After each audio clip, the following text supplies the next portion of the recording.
Welcome to the new episode of Statistical Computing. In this session, I am going to discuss about the probability. So, probability is simply how likely something is to be happen to find, or we can say to find the number of chances to occur the event or the non-occurrence of event, right? So that's called the probability. This topic I'm going to discuss directly from the textbook. The author name is Padmalochan Hazarika. So basically the probability is to find the number of chances to for the occurrence of any event or the non-occurrence of any event, and in other words we can say the probability is to find the something is to be happen or not, right? So that's the probability. The probability is based on the experiment, right? So this experiment determines because of the results are known before the hand, and this results of random experiment because it is randomly experiment, right? So likely throwing of a coin, right? So that throwing of coin called event. So uh, uh, in this session we are going to also discuss the few terms related with the probability as well.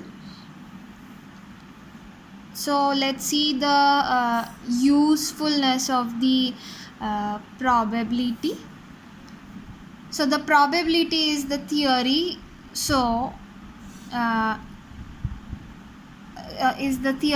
probability is the theory so indispensable in modern statistics that the statistic itself may be called probability because it's a assumption. Whatever we are going to find with the help of statistics is just the assumption. So probability is also, we can say, the assumption of occurrence of any event. The probability of let's say if we toss the coin and the chances of the occurrence of head or the chances of occurrence of tail, right? So that's the probability. It's just the assumption. We assume that the chances of head, that is the result as the head is 1/2, right? So the statistics is the science of decision making with calculated risk in the face of uncertainty. The real beginning of statistics begin with the innovation of the theory of probability. In the age of today, the use of probability theory has been extended to the various branches of science, arts, commerce. The probability theory is extensively used in quantitative analysis of various problems arising in economics, commerce, etc. It's a basis of statistical inference, a very important branch of statistics. A probability play a vital role in insurance and statistical quality control in industry. So let's learn the few terms related to the probability. So the first term is the random experiment.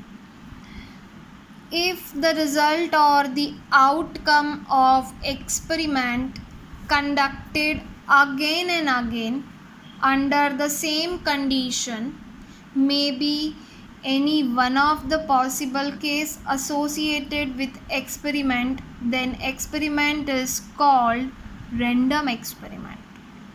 Again, if the result or the outcome of the experiment conducted again and again under the same condition may be one of the possible cases associated with experiment, then the experiment called random experiment. For example, tossing a coin. So if you toss the coin again and again, so that becomes the random experiment. Throwing a dice, that is also the random experiment.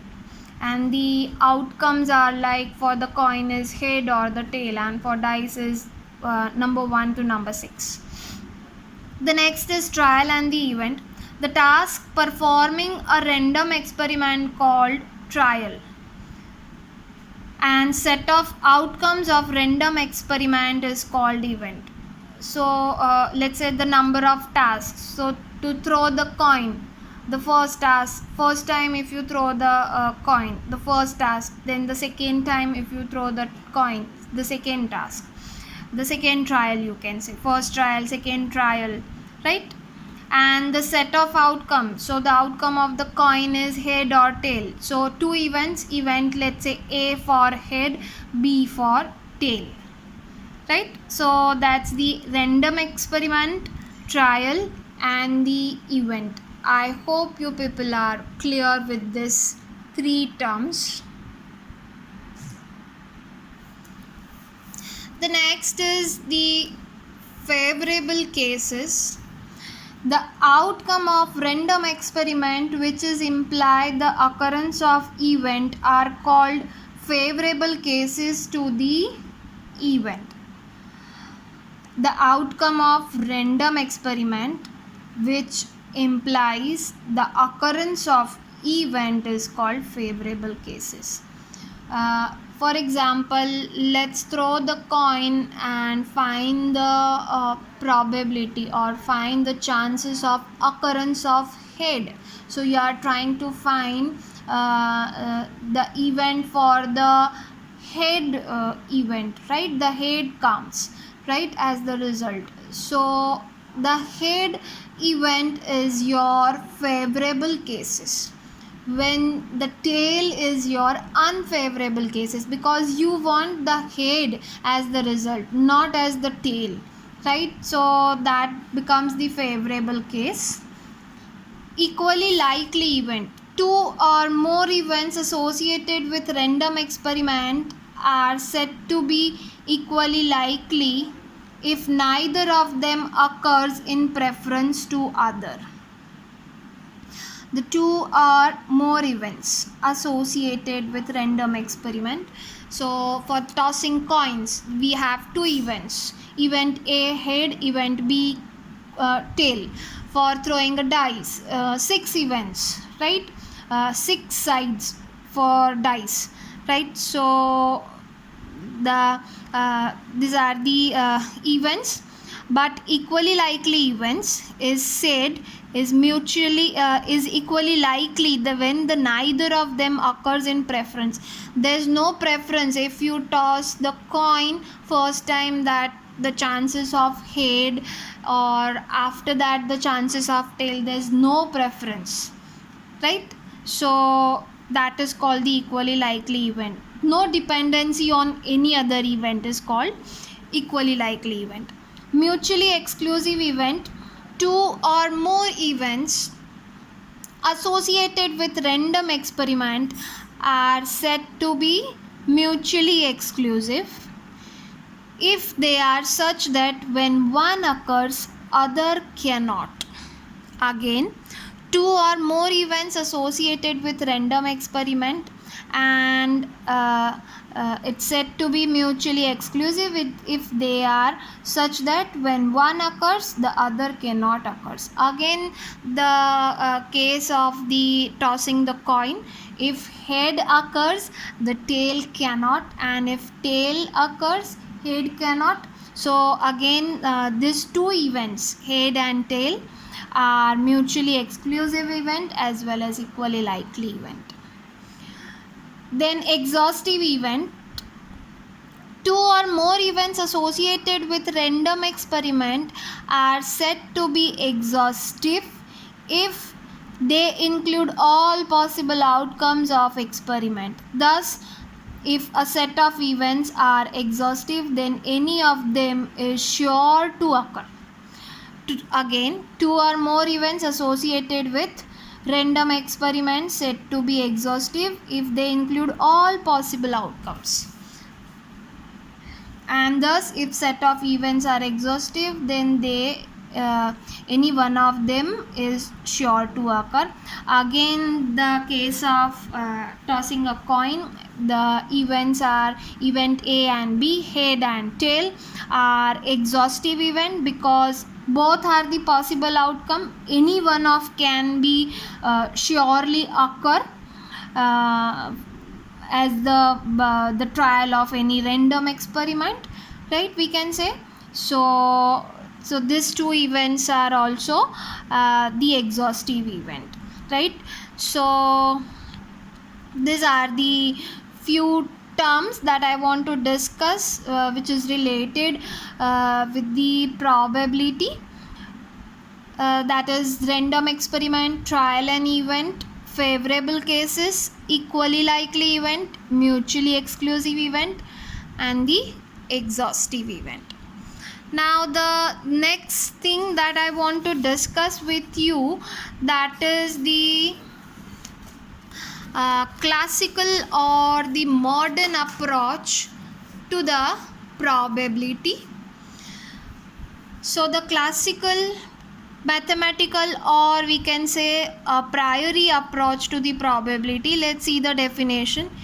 If there are n equally likely, mutually exclusive and exhaustive cases, and m of them are favorable to certain event A, then the probability of the occurrence of the event A is defined as the ratio m divided by n. This is the formula to find the probability, right. If we say the question, when the tossing a coin, find the probability of the occurrence of head, right. So for this question, the event A is head and event B is tail, let's say, but our question focus on the result of head, right. So that will be the head case will be the favorable case. So in terms of P of A, m divided by n, where number of favorable cases to A divided by total number of favorable case. So when you toss a coin, right, there's two sides, so chances of head is what, it's a 1/2, right. So the total number, the chances of head comes, like we can say 1 time, and total number head and tail, two sides, so it is 1/2. So P of A, the occurrence of head as the result, right, the chances are 1/2 in that case, we can say, right. So P of A in that case is 1/2. The probability of non-occurrence of any event, right. So let's say in that case the non-occurrence is tail, right. So what's the formula? So for non-occurrence, we denote the P of A as P of A bar, that you don't want to the result as head, we can say, right. So head result is P of A, so we denote P of A as A bar, A negation, we can also say.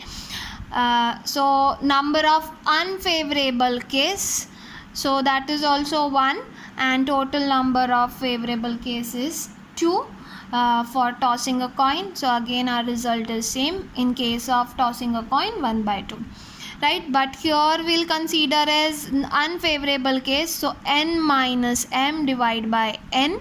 So in that case the P of A plus P of A negation, right, if you add this, right, we can say the probability of non-occurrence of event A, so P of A dash, right, plus P of A is equals to P of m divided by n plus n minus m.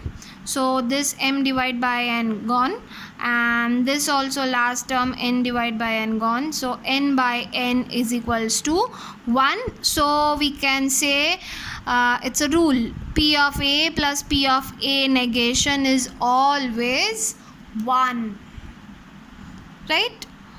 And also remember the results of the probability. The rule is the probability result is always between 0 to 1. So 0 less than p of a less than 1. It is always within 0 and 1. Thanks for watching my video. We'll meet soon in the next session.